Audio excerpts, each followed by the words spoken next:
बुद्ध की शिक्षाएं, चार आर्य सत्य, अष्टांगिक मार्ग, पंचशील आदि भगवान गौतम बुद्ध की शिक्षाएं मानव जीवन को दुख से मुक्त कर शांति, करुणा और ज्ञान की ओर ले जाने का मार्ग दिखाती हैं। उन्होंने किसी भी प्रकार के अंधविश्वास, हिंसा और भेदभाव का विरोध करते हुए सत्य, अहिंसा, करुणा और आत्म अनुशासन पर बल दिया। उनकी शिक्षाएं आज भी उतनी ही प्रासंगिक हैं जितनी लगभग 2500 वर्ष पहले थीं। एक, चार आर्य सत्य, फोर नोबल ट्रूथ्स। बुद्ध ने ज्ञान प्राप्ति के बाद सबसे पहले चार आर्य सत्यों का उपदेश दिया। इन्हें बौद्ध धर्म की आधारशिला माना जाता है। एक, दुहक, दुहक का सत्य। संसार का जीवन दुहाकों से भरा है। जन्म, बुढ़ापा, बीमारी, मृत्यु, प्रिय से वियोग और अप्रिय से मिलन, ये सभी दुहक के रूप हैं। दो, दुहक समुदय, दुहक के कारण का सत्य। दुहक का मुख्य कारण तृष्णा, इच्छाएं, लोभ, मोह और अहंकार हैं। जब मनुष्य इच्छाओं के पीछे भागता है तब उसे दुहक प्राप्त होता है। तीन, दुहक निरोध, दुहक के अंत का सत्य। यदि तृष्णा और आसक्ति का त्याग कर दिया जाए तो दुहक का अंत संभव है। यही निर्वाण की अवस्था है। चार, दुहक निरोध गामिनी प्रतिपदा, दुहक के अंत का मार्ग। दुहक से मुक्ति का मार्ग अष्टांगिक मार्ग है, जिसे अपनाकर मनुष्य निर्वाण प्राप्त कर सकता है। दो, अष्टांगिक मार्ग, एट फोल्ड पाथ। बुद्ध ने जीवन को श्रेष्ठ बनाने के लिए 8 मार्ग बताए। एक, सम्यक दृष्टि, सत्य और वास्तविकता को सही रूप में समझना। दो, सम्यक संकल्प, शुभ और करुणामय विचार रखना। तीन, सम्यक वाणी, सत्य, मधुर और हितकारी वचन बोलना। चार, सम्यक कर्म, अच्छे और नैतिक कार्य करना। पांच, सम्यक आजीविका, ईमानदारी से जीवन यापन करना। छह, सम्यक प्रयास, बुराइयों को छोड़कर सद्गुणों को अपनाने का प्रयास करना।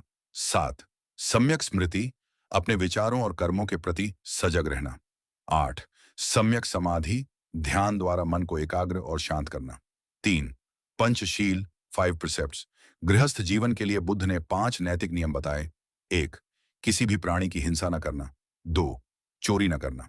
तीन, अनैतिक आचरण से बचना। चार, झूठ और कठोर वचन न बोलना। पांच, नशे और मादक पदार्थों का सेवन न करना। इन 5 नियमों का पालन करने वाला व्यक्ति नैतिक, शांत और सुखी जीवन जी सकता है। चार, मध्यम मार्ग। बुद्ध ने न तो अत्यधिक भोग विलास को उचित माना और न ही कठोर तपस्या को। उन्होंने दोनों के बीच संतुलित जीवन जीने की शिक्षा दी, जिसे मध्यम मार्ग कहा जाता है।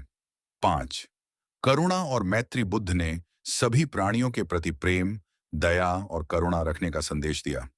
उन्होंने सिखाया कि घृणा का अंत घृणा से नहीं बल्कि प्रेम और करुणा से होता है।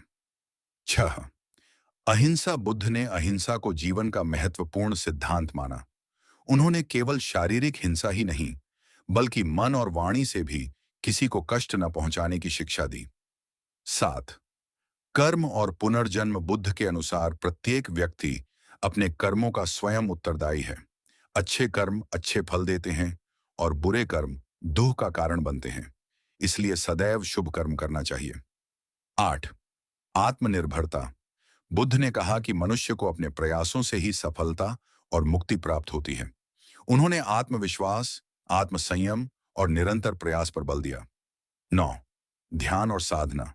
बुद्ध ने ध्यान को मानसिक शांति और आत्मज्ञान का सर्वोत्तम साधन बताया। नियमित ध्यान से मन शांत, एकाग्र और निर्मल बनता है। 10, बुद्ध की शिक्षाओं का महत्व। आज के तनावपूर्ण और प्रतिस्पर्धी जीवन में बुद्ध की शिक्षाएं अत्यंत उपयोगी हैं। उनका संदेश हमें सत्य, अहिंसा, करुणा, संयम, ईमानदारी और संतुलित जीवन जीने की प्रेरणा देता है। यदि मनुष्य 4 आर्य सत्य, अष्टांगिक मार्ग और पंचशील का पालन करे तो वह व्यक्तिगत, सामाजिक और आध्यात्मिक जीवन में सुख, शांति और सफलता प्राप्त कर सकता है। निष्कर्ष, भगवान बुद्ध की शिक्षाएं केवल एक धर्म तक सीमित नहीं हैं, बल्कि संपूर्ण मानवता के लिए कल्याण का मार्ग है।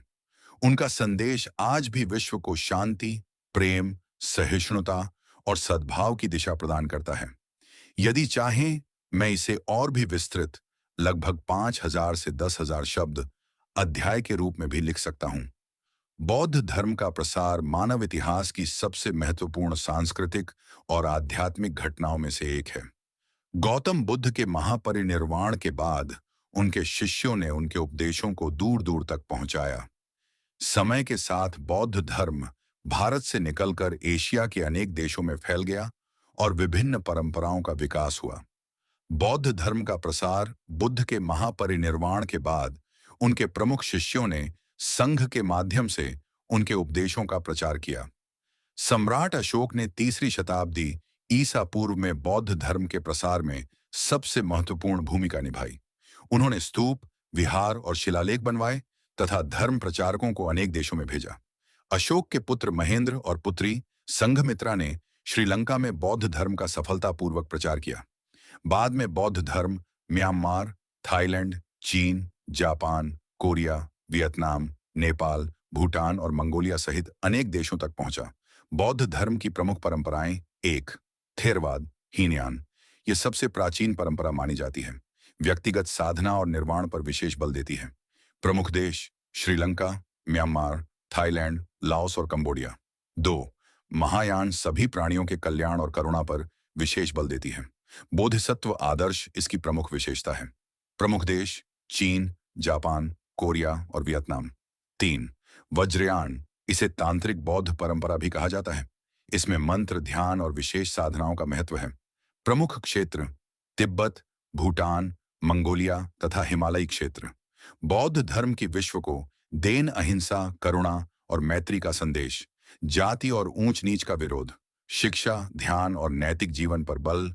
कला, स्थापत्य, साहित्य और संस्कृति का विकास। विश्व में शांति, सहिष्णुता और मानवता की भावना को प्रोत्साहन।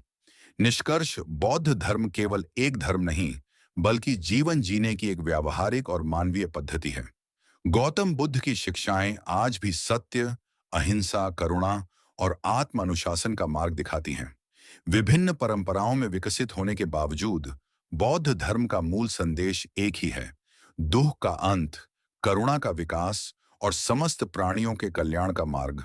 महाभिनिष्क्रमण और कठोर तपस्या। महाभिनिष्क्रमण राजकुमार सिद्धार्थ का जीवन ऐश्वर्य और सुख सुविधाओं से भरा हुआ था। उनके पिता शुद्धोदन चाहते थे कि उनका पुत्र एक महान सम्राट बने, इसलिए उन्होंने सिद्धार्थ को हर प्रकार के दुख और कष्ट से दूर रखा। उनका विवाह यशोधरा से हुआ और कुछ समय बाद उनके पुत्र राहुल का जन्म हुआ। फिर भी सिद्धार्थ के मन में जीवन के वास्तविक अर्थ को जानने की तीव्र जिज्ञासा बनी रही।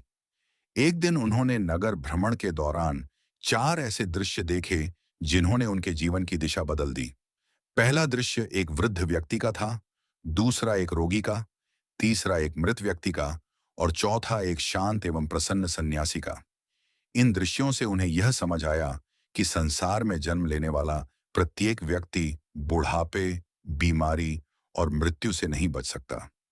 साथ ही उन्होंने यह भी अनुभव किया कि इन दुखों से मुक्ति का कोई मार्ग अवश्य होना चाहिए। जब सिद्धार्थ 29 वर्ष के थे, तब एक रात उन्होंने निश्चय किया कि वे सत्य की खोज के लिए राजमहल छोड़ देंगे। आधी रात को उन्होंने सोते हुए यशोधरा और बालक राहुल को अंतिम बार देखा। वे उनके प्रति प्रेम से भर उठे, परंतु समस्त मानवता के कल्याण के लिए उन्होंने अपने व्यक्तिगत सुख का त्याग कर दिया। अपने प्रिय घोड़े कंथक और सारथी छन्न के साथ वे महल से निकल पड़े। नगर की सीमा पार करने के बाद उन्होंने अपने राजसी वस्त्र और आभूषण त्याग दिए, केश काटे और साधु का वेश धारण कर लिया। उन्होंने छन्न और कंथक को वापस भेज दिया। इस महान त्याग को महाभिनिष्क्रमण कहा जाता है, जिसका अर्थ है महान प्रस्थान या महान त्याग। कठोर तपस्या महल छोड़ने के बाद सिद्धार्थ ने अनेक प्रसिद्ध गुरुओं से ज्ञान प्राप्त किया, परंतु उन्हें पूर्ण संतोष नहीं मिला। इसके बाद वे उरुवेला पहुंचे, जहां 5 तपस्वियों के साथ उन्होंने कठोर तपस्या आरंभ की। लगभग 6 वर्षों तक उन्होंने अत्यंत कठिन साधना की। वे बहुत कम भोजन करते, कई कई दिनों तक उपवास रखते और शरीर को कठोर कष्ट देते। धीरे धीरे उनका शरीर इतना दुर्बल हो गया कि केवल हड्डियां ही दिखाई देने लगीं। फिर भी उन्हें वह ज्ञान प्राप्त नहीं हुआ जिसकी वे खोज कर रहे थे। एक दिन उन्हें अनुभव हुआ कि शरीर को अत्यधिक कष्ट देना भी उतना ही अनुचित है जितना भोग विलास में डूब जाना। उसी समय सुजाता नामक एक युवती ने उन्हें श्रद्धापूर्वक खीर अर्पित की। भोजन ग्रहण करने के बाद उनके शरीर में नई शक्ति आई। इस अनुभव से सिद्धार्थ ने मध्यम मार्ग का सिद्धांत अपनाया। उन्होंने समझ लिया कि न तो अत्यधिक भोग और न ही अत्यधिक तपस्या, बल्कि संतुलित जीवन ही सत्य और ज्ञान की ओर ले जाता है। इसके बाद वे बोधि वृक्ष के नीचे ध्यान में बैठे और दृढ़ संकल्प किया कि जब तक परम ज्ञान प्राप्त नहीं होगा, तब तक वे वहां से नहीं उठेंगे। अंततः गहन ध्यान के पश्चात उन्हें ज्ञान प्राप्त हुआ और वे गौतम बुद्ध के नाम से प्रसिद्ध हुए। निष्कर्ष महाभिनिष्क्रमण त्याग, साहस और सत्य की खोज का प्रतीक है, जबकि कठोर तपस्या से यह शिक्षा मिलती है कि जीवन में किसी भी प्रकार की अति उचित नहीं होती। भगवान बुद्ध का मध्यम मार्ग आज भी संतुलित, शांत और विवेकपूर्ण जीवन जीने की प्रेरणा देता है। यदि चाहें, मैं इसके अगले भाग ज्ञान प्राप्ति और प्रथम उपदेश, धर्म चक्र प्रवर्तन भी इसी शैली में लिख सकता हूं। प्रथम उपदेश और धर्म चक्र प्रवर्तन। सारनाथ में ज्ञान प्राप्ति के बाद गौतम बुद्ध ने अपना पहला उपदेश दिया। यह घटना बौद्ध इतिहास में धर्म चक्र प्रवर्तन, धम्मचक्कपवत्तन के नाम से प्रसिद्ध है। इसका अर्थ है धर्म के चक्र को गति देना, अर्थात सत्य और धर्म के संदेश का संसार में प्रचार प्रारंभ करना। ज्ञान प्राप्ति के बाद बुद्ध ने विचार किया कि उनका अनुभव अत्यंत गूढ़ है, जिसे सामान्य लोग समझ नहीं पाएंगे। किंतु करुणा से प्रेरित होकर उन्होंने निश्चय किया कि वे लोगों को दुख से मुक्ति का मार्ग बताएंगे। वे सारनाथ पहुंचे, जहां उनके 5 पूर्व साथी तपस्वी कौंडिन्य, वप, भद्दिय, महानाम और अस्सजी रहते थे। प्रारंभ में वे बुद्ध से मिलने को तैयार नहीं थे, परंतु उनके तेज और शांत व्यक्तित्व को देखकर उनका सम्मान करने लगे। अपने प्रथम उपदेश में बुद्ध ने मध्यम मार्ग का प्रतिपादन किया। उन्होंने बताया कि न तो भोग विलास का जीवन उचित है और न ही अत्यधिक कठोर तपस्या। इन दोनों अतियों से बचकर संतुलित जीवन अपनाना ही सही मार्ग है। इसके बाद बुद्ध ने 4 आर्य सत्य समझाए। 1. जीवन में दुख है। 2. दुख का कारण तृष्णा, इच्छाएं है। 3. तृष्णा का अंत होने पर दुख का अंत संभव है। 4. दुख निरोध का मार्ग आर्य अष्टांगिक मार्ग है। उन्होंने आर्य अष्टांगिक मार्ग के 8 अंग बताए। सम्यक दृष्टि, सम्यक संकल्प, सम्यक वाणी, सम्यक कर्म, सम्यक आजीविका, सम्यक प्रयास, सम्यक स्मृति, सम्यक समाधि। यह उपदेश सुनकर कौंडिन्य को सत्य का बोध हुआ और वे बुद्ध के प्रथम शिष्य बने। इसके बाद अन्य 4 तपस्वियों ने भी बुद्ध की शरण ग्रहण की। इसी के साथ बौद्ध संघ की स्थापना हुई, जो आगे चलकर बौद्ध धर्म के प्रचार प्रसार का प्रमुख माध्यम बना। धर्म चक्र प्रवर्तन केवल एक उपदेश नहीं था, बल्कि मानव इतिहास में करुणा, अहिंसा, समता और आत्म जागरण पर आधारित एक नए आध्यात्मिक युग का आरंभ था। बुद्ध का यह संदेश आज भी उतना